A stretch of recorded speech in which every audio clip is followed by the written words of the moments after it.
ज्ञान और मुक्ति में अंतर।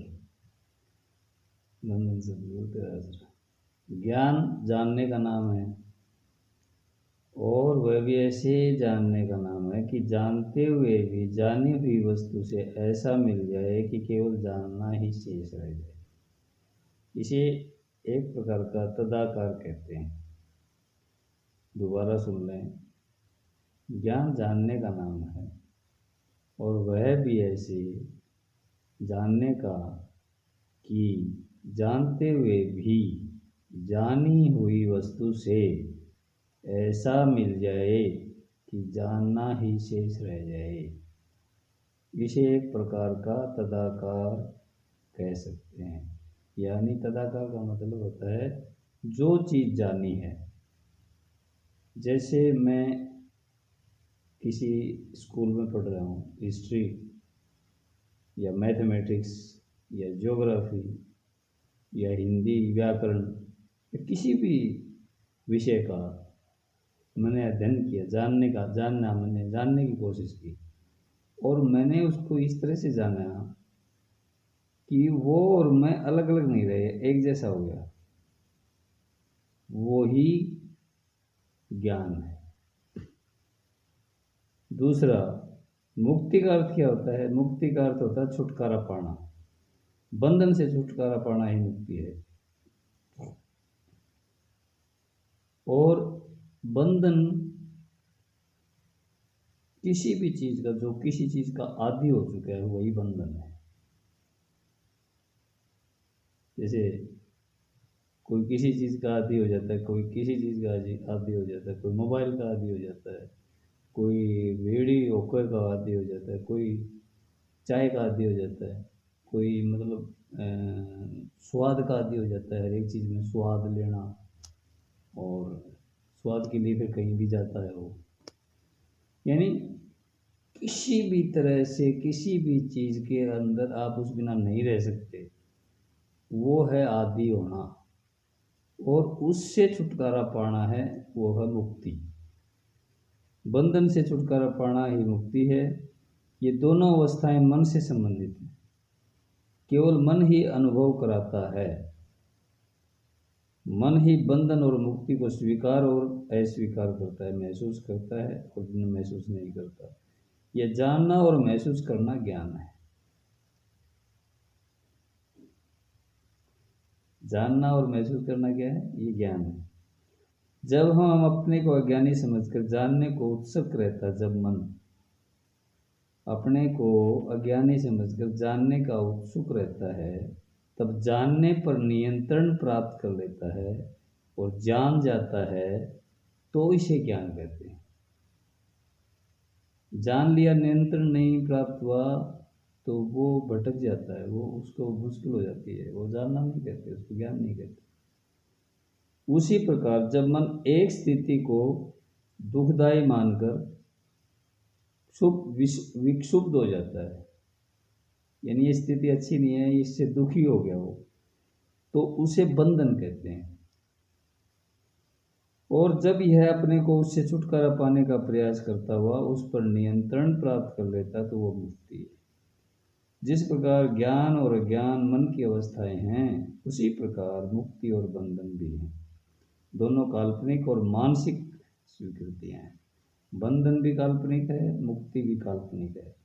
और ये मन के द्वारा स्वीकार की गई किसी चीज़ में, लोभ में, लालच में, जैसे भी स्थिति में रहा होगा उसका मन उस समय, वो उस स्थिति में स्वीकार की हुई ये स्वीकृतियां हैं। नंबर एक, यह शरीर के साथ मजबूत मानसिक संबंध स्थापित कर लेता है। मन तो मूड हो जाता है, ठोसता आ जाती है। यह शरीर में एक विशेष संबंध से कार्य करता है, तो अज्ञानी और चंचल हो जाता है। यानी एक विशेष संबंध स्थापित करना पड़ता है इसको काम करने के लिए। जब तक मन को कोई विशेष संबंध या शरीर के अंदर किसी चीज़ की ज़रूरत को महसूस करते हुए, या पैसा कमाने के लिए, या किसी और भी चीज़ के लिए, या अपने भविष्य को देखते हुए, जब तक उसके अंदर जागृति पैदा नहीं होगी, शरीर के साथ एक संबंध बनाना पड़ता है उसको काम करने के। काम मन ही करता है, लेकिन शरीर का इस्तेमाल करता है। अब वो अगर उसने सोच लिया मैं मन में ये आ गया मैं आराम करूँगा, मुझे काम की ज़रूरत नहीं है, तो वो व्यक्ति, और ऐसा कोई आदमी है नहीं जिसकी ज़रूरतें नहीं हो, तो वो ज़रूरतों को पूरी करने के लिए काम नहीं कर पाएगा, आलस्य से भर जाएगा। आलस्य से भरने से क्या होगा, उसको फिर जब काम करना पड़ेगा, जब उसकी आवश्यकताएं आएंगी सामने, उसकी ज़िंदगी में उसकी जब आवश्यकताओं का सामना होगा, तो वो बहुत परेशान हो जाएगा। उसको कहीं पर भी फिर अपना काम किया हुआ दिखाई नहीं देगा, वो अपनी गलती महसूस करेगा, भटक जाएगा, उस समय भटक सकता है। यही है वो कारण। और दूसरा है ये शरीर में, हाँ, तो ये जब ये विशेष संबंध स्थापित करके किसी अपने शरीर में या काम करता है, तो ये अज्ञानी और चंचल होता है। तीसरा, ये विवेक और प्रज्ञा से भौतिक और संसारिक मामलों में कार्य करता है, तो प्रज्ञावान कहलाता है। विवेक और प्रज्ञा, ये मन की जो बुद्धि है, उसका विचार करने की जो अवस्था है, वो ऊपर उठ जाती है। उसका लिंक वही है, बट उसका विवेचना करते करते उसका सोचने का तरीका ऊंचा उठ जाता है, उसको प्रज्ञा कहा जाता है। ठीक है। यद्यपि इसे सभी चीज़ों का ज्ञान होता है, परंतु इसको जो काम करने, जिसकी ज़िंदगी में जो काम आना है, उन सभी चीज़ों का ज्ञान होता है। जैसे कोई बिजनेसमैन है, उसको बिजनेस का पूरा ज्ञान हो गया काम करते करते।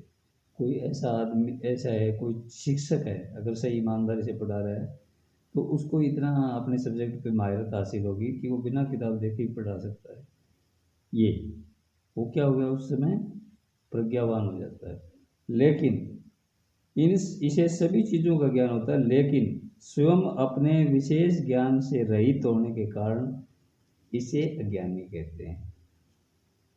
बहुत अच्छा टीचर है, बहुत अच्छा बिजनेसमैन है, बहुत अच्छा ड्राइवर है, बहुत अच्छा मतलब एक्सपर्ट है अपने फील्ड में, जो भौतिक लेवल में, वो ज़रूरी है। लेकिन उसमें उसके साथ साथ क्या ज़रूरी है, जो इन्होंने बाद में बताया, वो परंतु अपने स्वयं के ज्ञान के बिना, विशेष ज्ञान के बिना रिक्त, उस विशेष ज्ञान से रिक्त होने की वजह से वो खुद फिर भी अज्ञानी है। देखो, इतनी मेहनत करने के बाद भी। उसके बाद, और जब अनुभव के प्रसार के कारण इस संसार के बंधनों को ढीला करने लगता है, अनुभव के प्रसार, उसका अनुभव का प्रसार है, जो उसने जो अपना विशेष ज्ञान के कारण जो अज्ञानी था, उसने प्रैक्टिस की और उस ज्ञान को भी उसने अर्जित कर लिया, तो वो क्या करने लगता है, संसार के बंधनों को ढीला करने लगता है, आत्मा से संबंध स्थापित करने लगता है, इस लोक की, परलोक की, पृथ्वी और स्वर्ग आदि विचारों की कुलाचे मारने लगता है, बढ़ने लगता है, तो ये ज्ञानी कहलाता है। तब ये दोनों के प्रति समान रूप से व्यवहार करता है। वो जो ज्ञान प्रज्ञावान था, वो एक वह स्थिति, एक ये स्थिति, इन दोनों में बैलेंस स्थापित कर देता है, तब वो ज्ञानी कहलाता है। किसी गहरे असर को अपने पर नियंत्रण प्राप्त करने नहीं देता। उसके ऊपर किसी भी प्रकार का कोई भी गहरा असर हो डालने का, कोई भी बात होगी, उसको अपने ऊपर नियंत्रण करने नहीं देगा। मानो तुला के दोनों पलड़ों को बराबर रखता है। और जिसे मन को समझ लिया जिसने, उसने आत्मा को समझ लिया, और अन्य हर वस्तु को समझ लिया। मन को समझ लिया जिसने, उसने किसको समझ लिया, आत्मा को। ऐसे जब कभी कोई आदर्श होता है, ये पूर्णतः मानसिक होता है। आत्मा आदर्श स्थापित नहीं करती, कैसे करेगी, वो सब में बराबर है, इक्वल है। मन सभी का अलग अलग है, इसलिए कोई भी आदर्श स्थापित होता है तो मन की क्वालिटी के ऊपर होता है, आप कैसा आदर्श स्थापित करते हैं, और केवल मन से संबंधित होता है। ये सोचने समझने, स्वीकार और विश्वास करने की क्षमता का संबंध मन से है। ऐसा कोई स्थान नहीं है जहाँ मन भ्रमण ना करता हो। आदमी कहीं भी बैठा रहे, बट मन उसका सब जगह घूमता है। मन के लिए अगणित घाट, क्षेत्रीय विभाग और कार्यस्थल हैं। यहाँ पर विशेष रूप से उनमें 3 ही घाटों का जिक्र किया जाएगा। इन स्थानों को मन रूपी पुस्तक के 3 अध्याय भी कहा जा सकता है। अध्याय को कपाट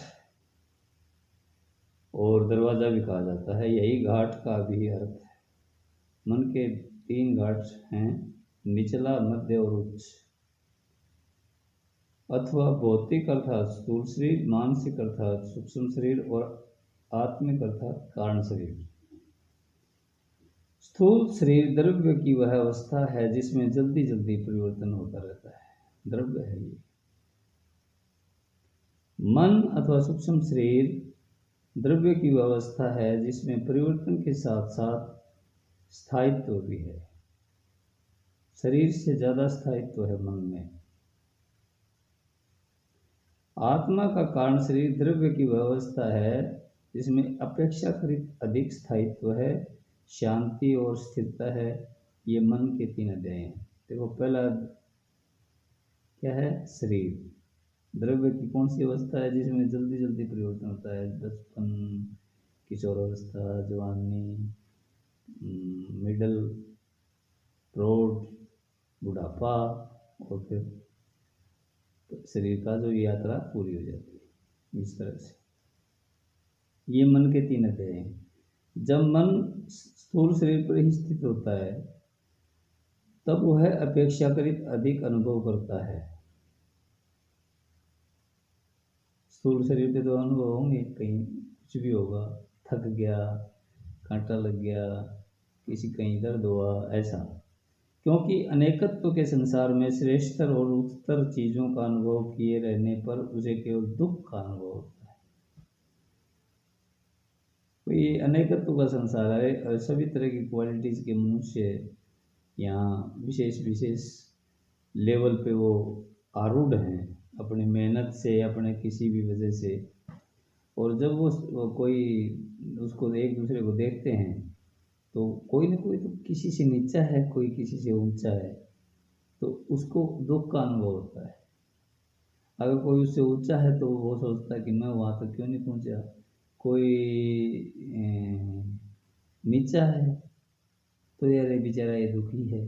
यानी दोनों स्थितियाँ उसकी मन की, एक के लिए दया भाव रखता है, जो ऊपर गया उसके लिए उसकी बराबरी करता है, कंपटीशन। ये इसे स्पर्धा, घृणा, स्थूलता, सुंदरतर स्थिति एवं प्रगति की संभावनाओं की वृद्धि एवं विकास के लिए सामग्री मिलती है। ये जरूरी भी है। ये जब तक आप पूरा विकास नहीं कर लेते, विकास कभी खत्म नहीं होता, विकास की संभावनाएं हमेशा बनी रहती हैं। इसलिए चिंतन बिना दुखी हुए अगर विकास किया जाता है वो तभी संभव है जब आप एक रूहानियत या आध्यात्मिक अभ्यास करके मन की ऐसी स्थिति प्राप्त कर लें जो आपको किसी भी परिस्थिति में आपको डगमगाने ना दे, आपको अपनी जगह पर बनाए रखने में आपकी हर संभव मदद करे। ऐसे पूर्ण गुरु, समर्थ गुरु की शरण में रह करके ही हो सकता है। जब मन अपने ही क्षेत्र या अपने स्थान पर स्थित होता है तो इसे चिंतन, ध्यान, निष्कर्ष निकालने का निर्णय करने और फिर उस विशेष निर्णय विशेष पर टिकने का अवसर मिलता है। ऋषियों ने इसे 4 रूप दिए हैं: चित्त, चिंतन, संकाय, यानी मन पर विचार का झटका लगना, मानस, मनन करने का यंत्र। चिंतन क्या है? चित्त क्या है? चिंतन। और इस चिंतन का परिणाम क्या होता है? ये मन के ऊपर झटका मारता है और फिर वो मनन करता है। यानी उसको एक सब्जेक्ट दे दिया तो इस पर चिंतन कर, मनन कर। बुद्धि, जब वो मनन का जो असर है वो बुद्धि के ऊपर जाता है, रिश्ता है, और बुद्धि फिर उसके ऊपर निर्णय लेने में समय लेती है। अगर इसलिए तो बोलते हैं ना, पहले तो लो फिर बोलो, सहज पके सो मीठा होए। ये हर समय के लिए लागू होती बातें, लेकिन हम सारी उम्र इनको पढ़ते रहते हैं, समझ में नहीं आता क्यों। क्योंकि हमें हमेशा उतावलापन के लिए सिखाया जाता है, जल्दी कर लो काम की, सही क्योंकि ऐसे ढीला ढीला चल रहा है, ऐसे कर ले। वो वजह है। अगर हम पारिवारिक परिवेश को सही ढंग से बना के रखें, बच्चों को अच्छी एजुकेशन देने में बड़ी मदद मिलती है। हमेशा छो में भरे हुए परिवार में शिक्षा का कोई भी असर नहीं होगा। ये एकदम सत्य बात है। आप दुनिया का ठेका लेके घूमते रहोगे, आपका परिवार के बच्चों का आप सुधार नहीं कर सकते। ये है। चौथा अहंकार है, वो जो लिया बुद्धि ने निर्णय है। अहंकार को खराब बताते ना, उनके लिए एक बात यहाँ पे निकल के आई। अहंकार ये काम करता है, जो आपने उस चिंतन से चिंतित से जो ना चिंतन किया थोड़ी देर के लिए, उसका झटका कहाँ लग गया? मन पे। मन ने उसी विषय पे मनन किया, मनन करके उसने क्या किया, वो उसको डाक द्वारा कहाँ भेज दिया? बुद्धि के पास। और बुद्धि ने क्या किया? वो निर्णय लेगा, सारी फाइल उसके पास छोड़ दी जाती है, और जो विचार किया गया, और उन फाइलों में से उसने फाइनल किया, ये डिसीजन है मेरा। तो उसके ऊपर अहंकार क्या करेगा? उस निर्णय के ऊपर डटा रहेगा जब तक कि वो दिया हुआ कार्य पूर्ण ना हो जाए। ये अहंकार का है हिसाब किताब।